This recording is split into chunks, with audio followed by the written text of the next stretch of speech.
Helo a chroeso i fideo sy'n trafod y darnau ychwanegol mewn blwyddyn 10 Cemeg, dwyradd, Haen uwch. Dylen ni dechrau gyda molau. Mae gan rhifau mawr enwau, enghraifft miliwn, biliwn, triliwn.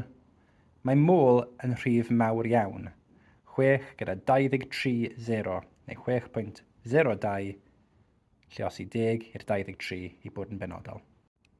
Mae 6.02 lluosi 10 i'r 23 yn cysonyn Avogadro. I cael y nifer o gronynau, rhaid lluosi'r nifer o molau gyda cysonyn Avogadro. So os ni'n efo 2 môl, ni'n lluosi cysonyn Avogadro gyda 2. Os ni eisiau 3.5 môl, ni'n lluosi cysonyn Avogadro gyda 3.5. Molau yn defnyddiol oherwydd mae'n nifer o gramiau sydd gyda ni os ni efo'r mas fformwla cymharol mewn grams. Yr hafaliad am môl yw mas wedi rhannu gyda mas fformwla cymharol. Mae rhai'n ffeindio fe'n haws i gofio grams over rammers, sef grams over relative atomic mass. Gallwch chi cael cwestiwn fel sawl môl sydd mewn 50 gram o dau. Bydd y cwestiwn yn rhoi y mas atomig cymharol i ni. Rhaid rhannu'r mas efo'r MR, sef yr mas o'r holl atomau mewn carbon dioxide. Mae hwn yn rhoi 50 wedi rhannu gyda 44, sef 1.14 môl. Os yw y cwestiwn mynd ymlaen i gofyn sawl gronynau yw hwn, bydd rhaid lluosi 1.14 gyda cysonyn Avogadro, fel ni wedi trafod. Mae hwn yn dod i 6.06 lluosi 10 i'r 23. I grynhoi, môl yw mas wedi rhannu gyda MR ar gyfer moleciwlau, neu mas wedi rhannu gyda AR ar gyfer atomau. I cyfrifo nifer y gronynau, ni'n lluosi cysonyn Avogadro gyda'r nifer o molau.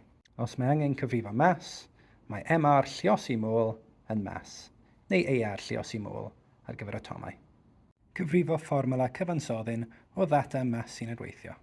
Gall cwestiwn gofyn, mae 82.4 gram o nitrogen AR14 yn adweithio gyda 17.6 gram o hydrogen AR1, beth yw'r fformwla empirig? A'r fformwla empirig yw'r cymhareb symlaf yn y cyfansoddyn.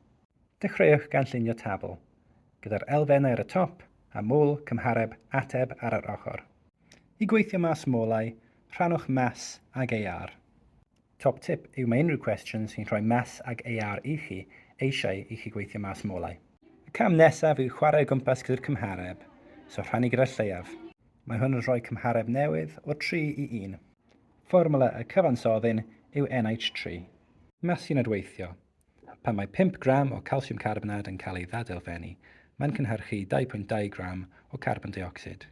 Pa fath o garbon sydd angen i gynhyrchu 11 gram o carbon dioxide. Mae'r cwestiwn yma am cymarebau. Mae 5 yn rhoi 2.2, felly os ni'n ffeindio beth bydd yn rhoi 1 gram o carbon dioxide, ni'n gallu lluosi lan i 11. Y ffordd i wneud hwn yw i rhannu gyda'r mas o carbon dioxide. Mae hwn nawr yn dweud i ni bod 1 gram o carbon dioxide yn cael ei gynhyrchu o 2.3 gram o calsiwm carbonad. Ond ni ddim eisiau 1 gram, ni eisiau 11 gram. Y cam nesaf yw i lluosi 2 ochr y cymhareb gyda'r mas ni eisiau, sef 11 gram o carbon dioxide. Wrth wneud hwn, ni'n ffeindio bod 11 gram o carbon dioxide yn cael ei gynhyrchu gan 25.3 gram o calsiwm carbonad. Os maen nhw'n teimlo'n creulon, allan nhw gofyn i chi wneud hwn o'r hafaliad.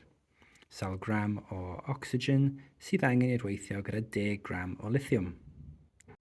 Dechrau gyda cymhareb. O hyn, ni'n gwybod bod 4 atom o lithium yn adweithio gyda 2 atom o ocsigen, felly 28 gram o lithium yn adweithio gyda 32 gram o ocsigen. Ni eisiau 10 gram o lithium, so rhaid rhannu'r lithium lawr i 1. Y cam nesaf yw i lluosi lan i 10. Mae 11 gram o ocsigen yn adweithio gyda 10 gram o lithium. Ar gyfer y papur sylfaen, mae'n rhaid gwybod bod metelau alkyliaidd yn mynd yn mwy adweithiol wrth mynd lawr y grŵp, ond ar gyfer y papur uwch, mae'n rhaid esbonio pam. Ni'n gwybod bod metelau alkyliaidd yn adweithio trwy colli 1 electron. Wrth fynd i lawr y grŵp, mae'r atomau yn mynd yn fwy. Oherwydd mae'r electron yn bellach i ffwrdd, mae'r atyniad rhwng y niwclews a'r electron allanol yn wanall, felly mae'n haws i colli yr electron. Mae'r gwrtherbyn yn gwir am grŵp 7. Wrth mynd i lawr y grŵp, maen nhw'n mynd yn llai adweithiol. Mae hyn oherwydd mae grŵp 7 yn ennill electronau i ffurfio ionau negyddol. Wrth mynd i lawr y grŵp, mae'r plisgyn allanol yn bellach o'r niwclews, Felly mae llai o atyniad rhwng y niwcleus ac electronau yn y plisgyn allanol, ac mae'n anoddach i denu electron newydd mewn i'r plisgyn allanol. Y peth ychwanegol nesaf ydych chi angen yw adweithiau dadleoli. Mae halogen mwy adweithiol yn dadleoli halogen llai adweithiol o hydoddiant o un o'i halwynau. Enghraifft, os mae clorin adweithio gyda sodiwm bromid, oherwydd mae clorin yn mwy adweithiol na bromin, mae sodiwm yn cymryd lle y bromin yn yr halwyn ac yn dadleoli'r bromin. Yn gallu cymharu adweithiau halogenau gan defnyddio'r adwaith yma. Os ni'n adweithio hydoddiannau o potasiwm clorid, potasiwm bromid a potasiwm iodid gyda dŵr clorin, dŵr bromin a dŵr iodin, ni fydd yr halogenau yn dadleoli ion ei hun. Mae bromin ag iodin yn llai adweithiol na clorin, so na all dŵr bromin na dŵr iodin dadleoli clorid o potasiwm clorid. Am yr un rheswm, na all iodin dadleoli bromin o potasiwm bromid. Dyma'r 3 adwaith bydd yn digwydd, a mae'n werth dysgu yr adweithiau yma. Cofiwch mae pob halogen yn diatomig. Yn yr haen uwch, mae angen mwy o manylder am sut mae meddalu dŵr caled trwy defnyddio soda golchi neu cyfnewid ionau. Mae soda golchi pan mae wedi hydoddi mewn dŵr yn cynnwys ionau carbonad dyfrllyd. Mae dŵr caled yn cynnwys ionau calsiwm dyfrllyd. Dyna beth sy'n neud nhw'n galed. Mae'r dau yn adweithio gyda'i gilydd i ffurfio calsiwm carbonad solid. Mae hwn yn manteisiol oherwydd nawr mae'r dŵr yn meddal ac yn gallu ffurfio trochion sebon gyda llai o sebon. Mae colofn cyfnewid ionau yn cynnwys resin sydd efo ionau sodiwm yn sownd arno fe. Mae dŵr caled sy'n cynnwys ionau calsiwm yn symud trwy'r colofn. Mae ionau sodiwm yn dod oddi wrth y resin ac yn mynd mewn i'r dŵr.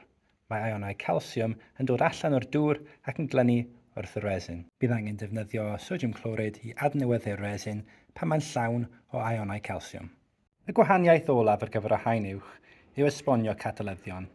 I atgoffa chi, catalydd yw sylwedd sy'n newid cyfraf adwaith, heb iddo ei hun newid yn ystod yr adwaith.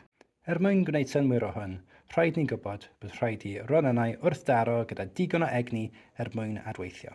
Gelwir yr egni yma yn yr egni actifadu. Y darn ychwanegol i chi yw mae catalydd yn lleihau'r egni actifadu fel bod cyfran uwch o wrthdreiadau'n llwyddiannus ar dymeredd penodol. Dyna sut mae catalydd yn gweithio. Ar y papur uwch, gall cwestiwn gofyn i ni cyfrifo'r cyfradd gan defnyddio graff ar pwynt penodol. Enghraifft, beth yw'r gyfradd ar ôl 2 eiliad? Bydd y cyfraf yr un peth â'r graddiant. I ffeindio'r graddiant, mae'n rhaid llunio tangiad. Graddiant, a felly cyfradd, yw newid yn y dros newid yn x. I cofio pa ffordd o gwmpas maen nhw'n mynd, dychmygwch bod x yn siarad i y ac yn dweud, "Why are you up there?" Y wrth gwrs mae'n siarad i. Y newid yn y yw 15 tynnu ffwrdd 6.5. Y newid yn x yw 6.5 tynnu ffwrdd 0. Felly 8.5 dros 6.5. Y cyfraf ar ôl 2 eiliad yw 1.3 cm3 pob eiliad.